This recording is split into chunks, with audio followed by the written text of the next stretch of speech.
नमस्कार।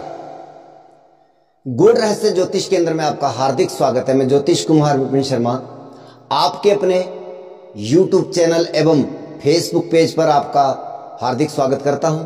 प्रिय बंधुओं, जैसे कि आप सभी जानते हैं और मेरे जो व्यूवर्स हैं उनका बहुत लंबा इंतजार मैंने करवाया, इसके लिए मैं आप सभी से क्षमा प्रार्थी हूं। लगभग 70-80 दिनों के बाद जो है मैं कोई अपना एक वीडियो अपलोड कर रहा हूं। उसके पीछे बहुत सारे कारण रहे हैं, मैं आप सभी से करबद्ध क्षमा प्रार्थी हूं।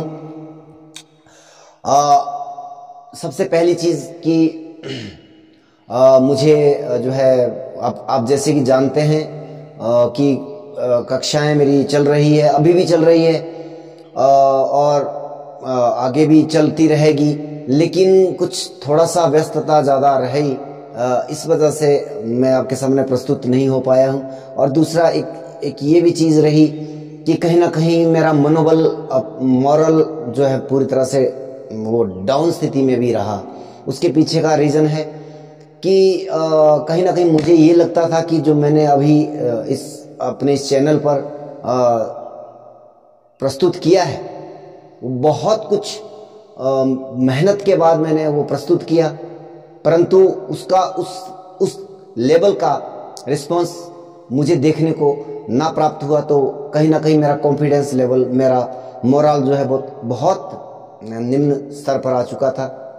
इसलिए मुझे एक्स्ट्रा एफर्ट ना करते हुए मैं जो है इसको छोड़ने का विचार कर लिया था, या मैं नहीं आऊँगा यूट्यूब पर, इस तरह का भी मैंने कुछ अपने मन में निर्णय लिया। लेकिन अंततोगत्वा आप सभी ने बार बार कॉल करके, बार बार मैसेज करके कि गुरुजी आपके वीडियो अब नहीं आ रहे हैं, तो मुझे लगा कि जो 20-22 हज़ार व्यूवर्स हैं उन लोगों का कहीं ना कहीं मैं निरादर कर रहा हूं। इसके लिए मुझे वापस आना पड़ा। तो खैर चलिए, कुछ भी है, आप मुझे, उम्मीद करता हूं आप मुझे अपना बालक समझ करके मुझे क्षमा प्रदान करेंगे। आप लोग उसी तरीके से मुझ पर भरोसा करिए और मेरे इस चैनल को आप लोगों ने बहुत ऊंचाइयां दी है, मेरी हैसियत से अधिक ऊंचाइयां इस चैनल को प्राप्त हुई है और आप लोगों से आगे भी मैं उम्मीद करता रहूँगा। और हाँ, एक चीज़ मैं कहना चाहूँगा, क्योंकि ये राशिफल को लेकर के मेरा वीडियो रहेगा सर्वप्रथम। वर्ष जो हमारी जो पिंगल नाम की संवत्सर जो है अभी 22 मार्च से प्रारंभ होने जा रही है और उसका जो अंत है वो 4 अप्रैल 2024 तक रहने वाली है। ये तब तक के लिए ये वीडियो और तब तक के लिए ये राशिफल जो है लागू रहने वाला है। तो मुख्यतः जो 4 बड़े प्लेनेट है जैसे कि शनि, गुरु, राहु और केतु, इन चारों की जो ट्रांजिट है वो बहुत महत्वपूर्ण, अत्यधिक महत्वपूर्ण मैं कहूँगा। ये तो नहीं कहूँगा कि सबसे अधिक, लेकिन हाँ सबसे नज़दीक या बहुत अच्छा जो विश्लेषण है वो यहाँ से निकल के आ सकता है। हाँ, कंट्रीब्यूशन जो अन्य जो 5 प्लेनेट और है, सूर्य, मंगल, शुक्र, बुध और चंद्रमा, उनका भी जब वो मासिक राशि परिवर्तन होता है या डे टू डे चंद्रमा जैसे गोचर करता है तो उसका प्रभाव एक अलग प्रकार का, उसमें घटता बढ़ता है फल, वो एक अलग प्रकार का, और उसके लिए वीडियो बहुत बड़ा हो जाता है। लेकिन आप यकीन करिए कि ये जो 4 प्लैनेट है बहुत बड़ा महत्व रखते हैं और मैं ज़्यादातर इनको तवज्जो देता हूँ गोचरी दृष्टिकोण से। अभी जब मेरा एडवांस हुआ था तो मैंने गोचर में केवल इन 4 प्लैनेट को ही इस्तेमाल किया। वहाँ पर मैंने कहा कि ज़्यादा दिमाग लगाने की आवश्यकता नहीं है। हाँ, अगर बिल्कुल नज़दीक जाना है तो फिर हमें और चीज़ों को भी उसमें ऐड डाउन करना है, लेकिन कंपैरिजन इसमें बहुत कुछ आपको निकल के आ सकता है, इवेंट वगैरह जो आपको निकल के आ सकते हैं। अब ये पहली जो मेरा वीडियो है ये भूमिका का वीडियो है, छोटा सा वीडियो, 4-5 मिनट का वीडियो रहेगा। राशियों का मैं अलग अलग विस्तार आपको देता रहूंगा, लेकिन कई बार क्या होता है कि आप जो है वो वीडियो उठाते हैं और देखते हैं कि ये सेम कंटेंट है, लेकिन सेम नहीं होता है। हर मतलब जो है ये प्रथम जो भाग होता है वो भूमिका का मैं एक ही वीडियो में संजोने का प्रयास करता हूँ। तो प्रारंभ करते हैं। पिंगल नाम की संवत्सर 2080 जो है वो प्रारंभ होने जा रहा है 22 मार्च। और क्या कुछ रहने वाला है, तो शनिदेव तो कुंभ में जो है वो वर्ष भर तक रहेंगे। देवगुरु बृहस्पति वर्षारंभ में 22 अप्रैल के बाद जो है वो भी अपना राशि परिवर्तन करेंगे और वर्षांत तक जो है वो भी मेष में रहने वाले हैं। और राहु और केतु जो है 30 अक्टूबर 2023 में जो अपना राशि परिवर्तन करेंगे। तो राहु जो मीन में और केतु कन्या में जो ट्रांजिट कर जाएगा। और इसमें जैसे कि शनि जो है वो अस्त रहेगा 2024 में 12 फरवरी से लेकर के 17 मार्च के मध्य में, इनकी 34 दिन का ये अस्तगत स्थिति रहेगी। और देवगुरु बृहस्पति जो है वह वर्षारंभ में ही अस्तगत स्थितियों में आने वाले, इनके शुभ कार्य में वो ब्रेक लगने वाला है 31 मार्च से, और 30 अप्रैल के मध्य में इनके लगभग जो है वो 31 दिन जो है वो यहाँ पर रहने वाले, अस्त रहने वाले हैं। तो यहाँ पर जब 31 मार्च से और 30 अप्रैल के मध्य में कोई भी शुभ मांगलिक कार्य जो है सांसारिक सुखों से संबंधित निस्वार्थ भाव से आप जो करते हैं वो पूजा पाठ तो निरंतर रहता है, लेकिन जैसे विवाह आदि मांगलिक कार्य जो है वो नहीं होंगे। तो और शनिदेव जो है वो वक्री रहेंगे 2023 में 17 जून से लेकर के 4 नवंबर, इनके 139 दिन तक ये वक्री रहेंगे। और देवगुरु बृहस्पति जो है वो 4 सितंबर से 31 दिसंबर तक जो है वो वक्री अवस्था में रहने वाले हैं। जब ये वक्री होंगे इनका थोड़ा सा जो है वो अलग परिणाम होगा। और मैं अभी इस वीडियो में जो वक्री अवस्था का वो विश्लेषण नहीं करूंगा, उम्मीद करता हूं जब ये वक्री होंगे उसके नजदीक में इसके विषय में वीडियो लेकर के आऊंगा। और अस्तगत स्थितियों में रहेंगे जैसे शनि रहेंगे या देवगुरु बृहस्पति रहेंगे, तो वहां पर भी इनके फलों में कमी देखने को मिलेगी, अच्छे या बुरे दोनों प्रकार के। तो ये तो रहा मेरा कंटेंट और सबसे पहले मेरे वीडियो को देखने का तरीका। हालांकि आप राशि वाइज इसको देखना चाहते हैं देख सकते हैं, लेकिन मेरा ज्यादातर जो कंटेंट रहता है वो लगन के आधार पर रहता है। और लगन के लिए बिल्कुल सरलता से, आपको बहुत अधिक दिमाग लगाने की जरूरत नहीं है। जो ये अंक है इसी को लगन कहते हैं। और ये जो प्रथम भाव है आपका, ये आपका लगन भाव है। अगर आप कोई भी एक सॉफ्टवेयर अपना मोबाइल, हर कोई चलाता है, जब यूट्यूब चलाते हैं आप तो मोबाइल भी चलाते हैं, तो आप अपने डेट ऑफ बर्थ और टाइम वगैरह उसमें फिट करें और आपके सामने आपका लगन प्रस्तुत हो जाएगा। आपको और कुछ नहीं देखना है, केवल पहले भाव की राशि देखनी है कि आपका लगन क्या बनता है। परंतु राशि वाले लोग भी मेरे इस वीडियो को देख सकते हैं और वहां पर भी आपको काफी हद तक जो है वो संतोषजनक जो है वो फल प्राप्त होगा। मैं राशि वाइज, हालांकि ऐसा नहीं है कि चंद्रमा मनसो जाता है, चंद्रमा जो है वो मन का कारक है, मन की प्रकृति और उसके ऊपर बात करता है। लेकिन आप जरा सोचिएगा कि सबसे जो नजदीक का विषय रहेगा, क्योंकि लगन केवल 2 घंटे का होता है और ये सबसे नजदीक और पिन पॉइंट है। और चंद्रमा जो है वो लगभग 2.25 दिन एक राशि में रहता है। तो जब वो 2.25 दिन, इनके लगभग 54 घंटे के आसपास का ये पीरियड होता है। 54 घंटे और 2 घंटे नजदीक कौन सा है? तो 2 घंटे सबसे ज्यादा नजदीक रहते हैं। इसलिए लगन का प्रभाव अधिक आपको मेरे वीडियो के ऊपर देखने को मिलेगा। अब मेरी सबसे बड़ी प्रॉब्लम क्या है कि मैं सच बोल देता हूं। हालांकि लोग ज्यादातर राशि वाले ही इन वीडियो को देखते हैं और बनाते भी राशि के हिसाब से, लेकिन फल उसका ज्यादातर आपको लगन के आधार पर ही मिलेगा, चाहे आप किसी और की वीडियो भी देख रहे हो। तो प्रारंभ करते हैं राशि वाइज कंटेंट। तुला लगन और तुला राशि के जातकों की परिस्थितियां कैसे रहेगी आने वाले संवत्सर में, आइए उसके ऊपर विचार करते हैं। सबसे पहले गोचरीय व्यवस्था। हालांकि इसमें मैंने और 5 ग्रहों को नहीं लिया है, मूलतः मैंने 4 ग्रहों को लिया है मोटे मोटे तौर पर। केतु आपके लगन पर, राहु आपके सप्तम पर, देवगुरु बृहस्पति षष्ठम भाव से और पंचमेश होकर के शनिदेव आपके पंचम भाव से गोचर करने जा रहे हैं। और वर्षारंभ में 22 अप्रैल तक देवगुरु बृहस्पति आपके 6ठे भाव में, उसके बाद जो है वो सप्तम भाव से ट्रांजिट करेंगे। उसके बाद 30 अक्टूबर 2023 के उपरांत राहु जो है आपके 6ठे भाव में आ जाएंगे और केतु देव आपके 12वें भाव से ट्रांजिट करेंगे। तो आइए परिस्थितियों को पहले समझने का प्रयास करते हैं। केतु देव जब लग्नस्थ होते हैं गोचरीय व्यवस्था में, तो आपको एक धार्मिक व्यक्तित्व की श्रेणी में या धार्मिकता के विचार या धार्मिक परिस्थितियों से आप गुजरते हैं, आप धार्मिक प्रवृत्ति आपके अंदर आती है, क्योंकि केतु जो है वो कहीं ना कहीं धर्म को रिप्रेजेंट करता है,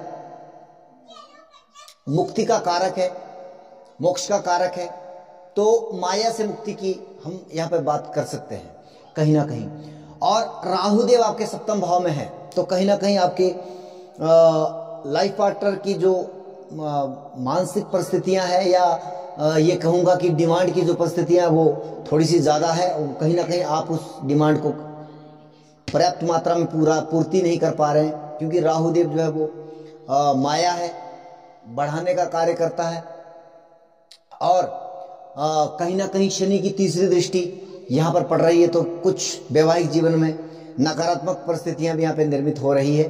आपके लाइफ पार्टनर का स्वास्थ्य कहीं ना कहीं खराब चल रहा है वर्तमान परिस्थितियों में भी, क्योंकि 17 जनवरी के बाद जो है वो शनिदेव अपना गोचर जब बदले हैं तब इसके ऊपर तीसरी दृष्टि पड़ रही है। और विवाह के जो कारक है, मतलब शुभ ग्रह देव गुरु बृहस्पति आपके छठे भाव से यानी कि सप्तम से द्वादश में ट्रांजिट कर रहे हैं, तो कहीं ना कहीं यहाँ पर आपकी जो परिस्थितियां 22 अप्रैल तक है वो आपके वैवाहिक जीवन या लाइफ पार्टनर के आसपास घूम रही है, वहां पर उनके स्वास्थ्य का विशेष ध्यान रखना आपको पड़ेगा।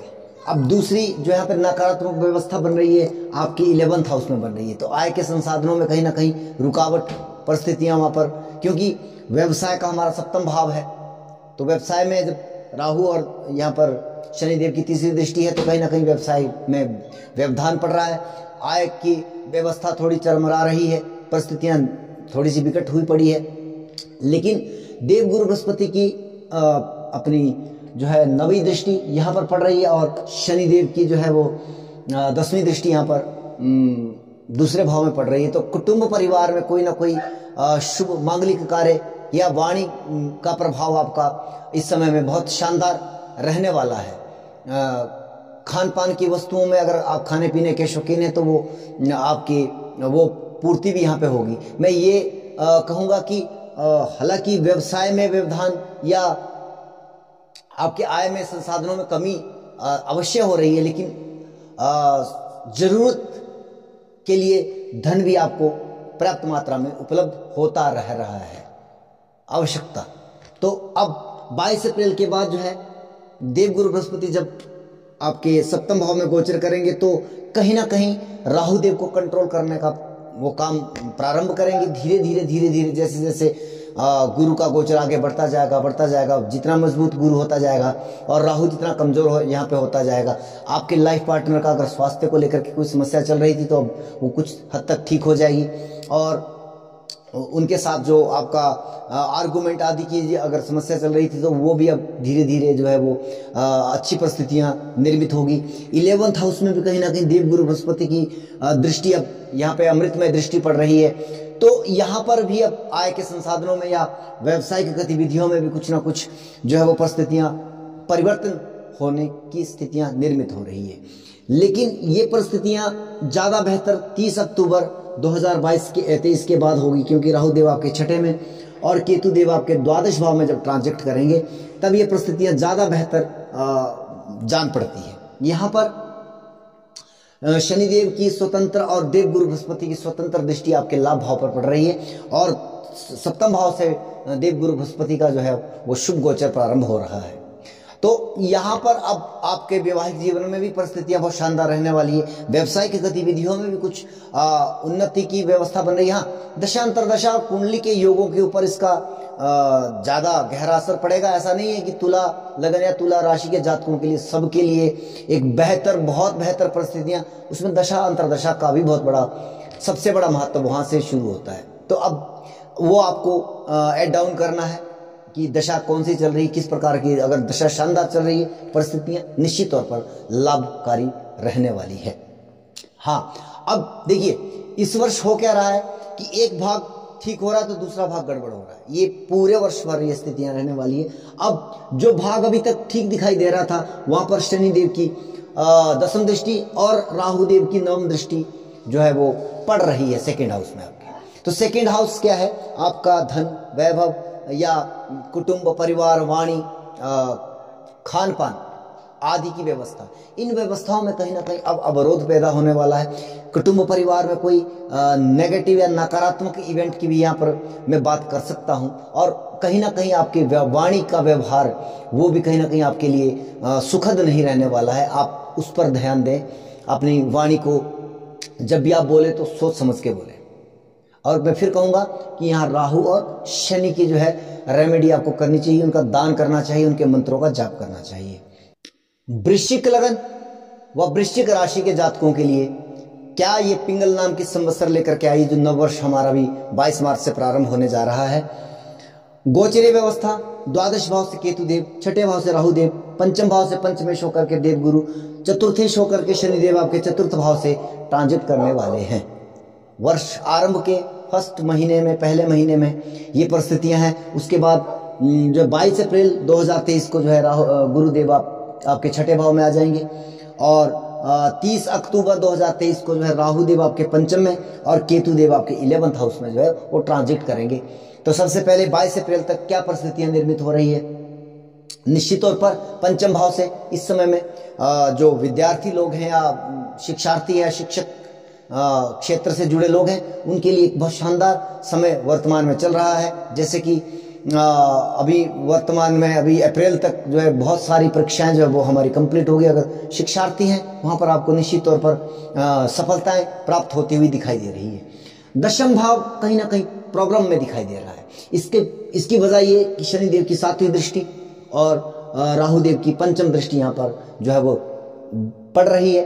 तो ये व्यावसायिक गतिविधियां या कर्म क्षेत्र में बाधा की स्थितियां निर्मित कर रहा है।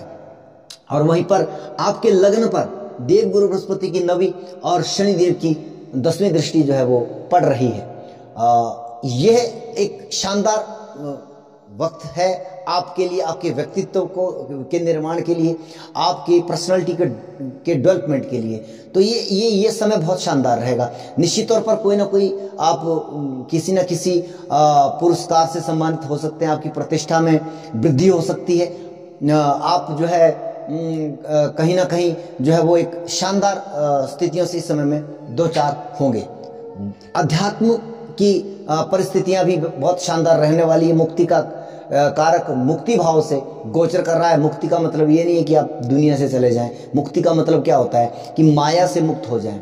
और वो अगर आप आध्यात्मिक प्रवृत्ति आपकी रही है जीवन में, आध्यात्मिक उत्थान आपके लिए जो है वो होने वाला है, होने जा रहा है या हो रहा है, और उसी के माध्यम से आपका प्रतिष्ठा में भी लाभ प्राप्त हो रहा है। 22 अप्रैल के बाद परिस्थितियां बदलेगी। 22 अप्रैल के बाद देव गुरु बृहस्पति आपके छठे भाव से गोचर करेंगे और अमृतमय दृष्टि आपके दशम भाव पर वो देने जा रहे हैं।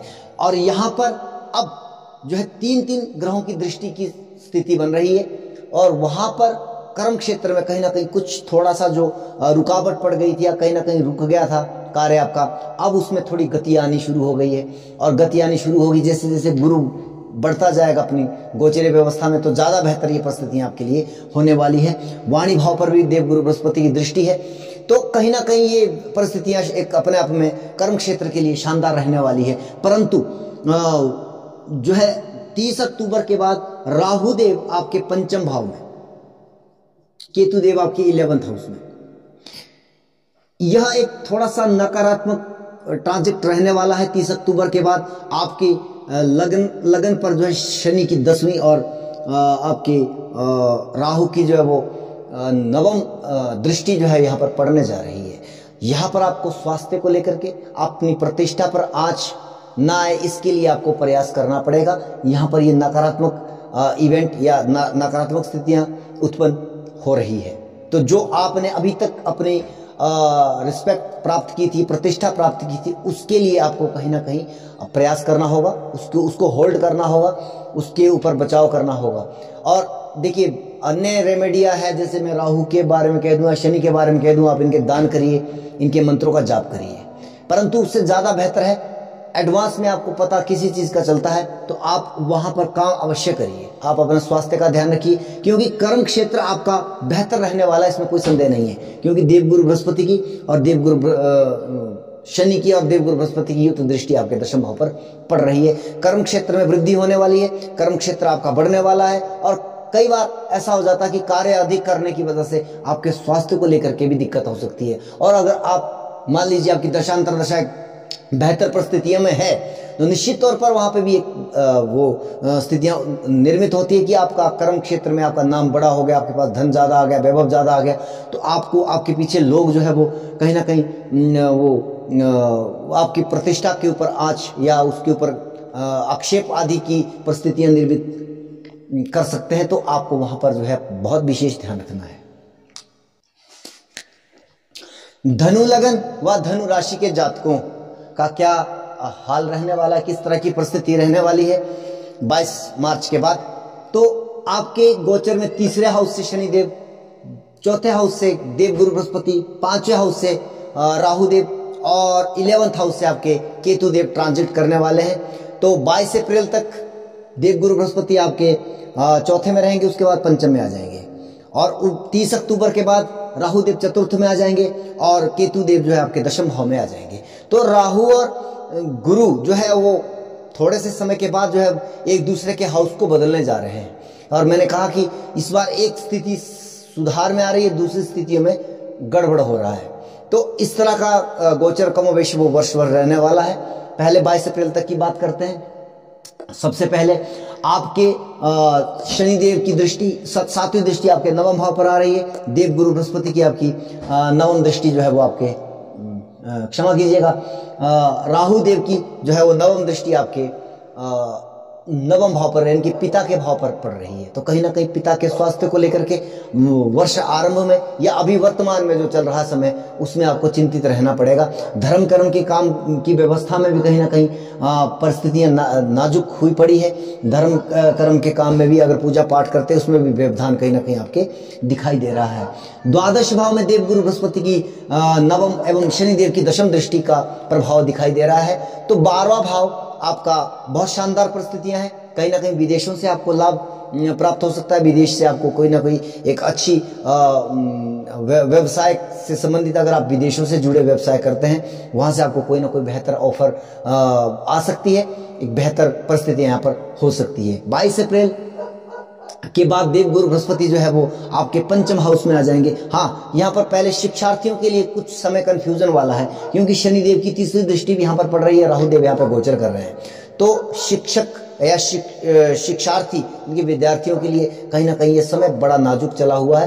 आपका पढ़ाई में या वो स्टडी में जो है मन नहीं लग रहा है क्योंकि राहु देव जो है मन को भ्रमित करने का काम करते हैं। पंचम भाव आपका बुद्धि का भाव भी है, तो बुद्धि को कहीं ना कहीं वो विचलित भी करते हैं। तो 22 अप्रैल के बाद देव गुरु यहाँ पर आएंगे तो कुछ परिस्थितियों में लाभकारी जो है वो फल प्राप्त होने शुरू हो जाएंगे। लेकिन जब जैसे जैसे गुरु आगे बढ़ता जाएगा, गोचर में और मजबूत होता जाएगा, वैसे वैसे धीरे धीरे यहाँ पर लाभ की स्थितियां निर्मित होगी। वहीं पर नवम भाव में भी अब जो है वो कुछ थोड़ा हद तक जो नकारात्मक स्थितियां थी पिता के स्वास्थ्य में कहीं ना कहीं लाभ की परिस्थितियां निर्मित होती जाएगी। धीरे धीरे उनका स्वास्थ्य भी उत्तम होता जाएगा या उनके साथ मतभेद आदि जो अभी पिछले कुछ समय से आपके चल रहे थे उसमें भी कहीं ना कहीं आपकी जो है वो ठहराव आएगा। उनके साथ कुछ मधुरतम संबंध बनने की भी संभावना यहाँ पर नजर आ रही है। परंतु ये ज्यादा बेहतर परिस्थितियां तब होगी जब 30 अक्टूबर के बाद राहु देव जो है आपके चतुर्थ से यानी कि गुरु की यहाँ पे स्वतंत्र दृष्टि जब यहाँ पर पड़ेगी और शनिदेव की, तो यहाँ पर एक शानदार इनके पिता का स्वास्थ्य उत्तम होगा, पिता के द्वारा आपको लाभ प्राप्ति होगी, उनके साथ संबंधों में मधुरता बनेगी। और परंतु जब केतु देव दशम भाव में ट्रांजिट कर रहे हैं तो कहीं ना कहीं व्यवसाय के लेकर के कहीं ना कहीं थोड़ा सा व्यवधान यहाँ पे उत्पन्न हो रहा है। हाँ, दशांतर दशा अगर अनुकूल चल रही है तो बहुत ज्यादा तो नहीं, लेकिन फिर भी कहीं ना कहीं गोचरीय व्यवस्था में भी इसका प्रभाव देखने को मिल जाता है। राहु देव आपके चतुर्थ भाव में कहीं ना कहीं मन के ऊपर, क्योंकि चौथा भाव हमारा मन का होता है, सुख का होता है, माता का होता है, भूमि भवन वाहन आदि का। मैं उसके ऊपर ज्यादा बात तो नहीं करूंगा भूमि भवन वाहन के लिए, लेकिन कहीं ना कहीं मन विचलित करेगा, मन बेचैन रहेगा या मन में बुरे बुरे ख्याल आदि जो ये उत्पन्न करेगा। लेकिन अब ये 12वां भाव थोड़ा सा नकारात्मक हो गया, वहां पे मन पर प्रभाव पड़ रहा है, यहाँ पर शनिदेव की 10वीं और राहु देव की 9वीं दृष्टि का जो है वो घात लग रहा है। तो कहीं ना कहीं 12वां भाव हमारा शैया सुख भी है। तो आपकी निंद्रा को लेकर के कहीं ना कहीं अब थोड़ा सा समस्या हो सकती है। दुस्सोपन आदि की भी व्यवस्था यहाँ पे बन सकती है। 12वां भाव हमारा नुकसान का भी होता है, शरीर का 12वां भाव नुकसान। हालांकि खर्चा, धन का खर्चा तो 12वां भाव में इतना मान्यता मैं नहीं देता हूं, क्योंकि 12वां होता है धन का लगन। तो परंतु कहीं ना कहीं यह जो है लगन की हानि है, देह की हानि है। तो कहीं ना कहीं हॉस्पिटलाइजेशन आदि की व्यवस्था भी यहाँ पर निर्मित हो सकती है। स्वास्थ्य के ऊपर विशेष ध्यान रखना होगा कहीं ना कहीं। और विदेशों से अगर काम कर रहे हैं तो उसमें थोड़ा सा आपको ध्यानपूर्वक से कार्य करना है। हालांकि वहां से इतना ज्यादा नकारात्मक परिस्थितियां निर्मित नहीं हो सकती है, परंतु आपकी शैया सुख आदि व्यवस्था में और स्वास्थ्य को लेकर के कहीं, क्योंकि जब नींद पूरी नहीं होगी, मन आपका उच्चाट रहेगा या विचलित रहेगा, तो स्वास्थ्य पर सबसे पहले उसका घात पड़ता है। डॉक्टर लोग भी बोलते हैं कि मन अगर आपका स्थिर नहीं है, मन में अगर वो भय की स्थिति या रोगों से आप डर रहे हैं, तो आपके ऊपर दवा भी असर नहीं करती है। तो आप वीडियो को अंत तक देखने के लिए जय सिया राम।